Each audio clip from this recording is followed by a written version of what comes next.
recognize the frustration of lying next to a partner, wanting to connect, while the brain remains stuck on a loop of tomorrow's to-do list and yesterday's unfinished conversations. In high-stress environments, the mind often operates in a state of constant analysis, leading to a baseline of mental chatter and emotional congestion that is difficult to switch off.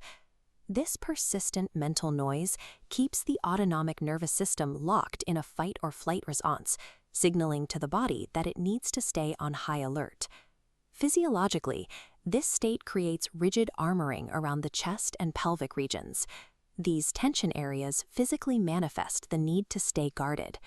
This armor acts as a filter that deflects intimacy, leaving a body too preoccupied with protection to remain open to physical touch. Willpower alone rarely dissolves this tension. Because the analytical brain is the source of the noise, you cannot use logic to think your way into a state of relaxation. Reclaiming receptivity requires shifting from thought to vibration, creating a brain-body bridge that bypasses the mind's critical filters. To build this bridge, we have to look at the physical structures connecting the brain to the rest of the body. This is the vagus nerve. It is the longest nerve of the autonomic nervous system, connecting the brainstem directly to the heart and the pelvic organs. Sound acts as a tactile force that vibrates through the cells. When we use frequencies from tools like Tibetan singing bowls or specific vocal melodies, we are physically stimulating the vagus nerve. This stimulation shifts the body out of fight or flight and into a parasympathetic state of rest and digest. As the nervous system shifts, the heart rate slows and the breath deepens. The physical armor that was held in the chest and pelvis begins to soften. Sound provides the mechanical trigger to move energy out of the head and down into the physical body, initiating a descent toward presence. As the energy moves downward, it reaches the chest, where many women hold the weight of daily emotional stress. Music serves as a ritual to anchor the emotional landscape.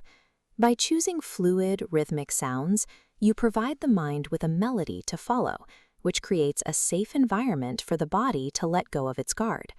Because the body is no longer in a defensive state, specific melodies can facilitate a release of suppressed grief or anger. This process clears the emotional path, moving heavy energy out of the system. Removing this emotional congestion allows the armor around the chest to dissolve, leading to a state of an open heart.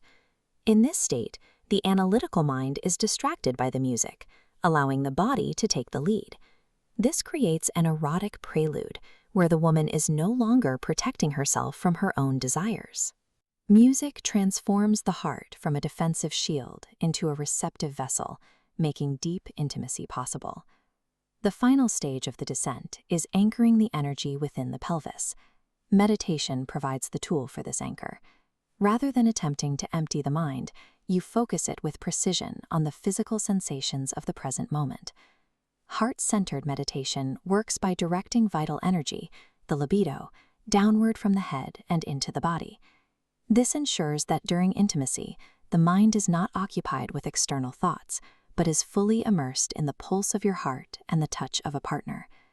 By focusing the mind on the body's physical sensations, the libido becomes anchored in the present, completing the brain-body bridge.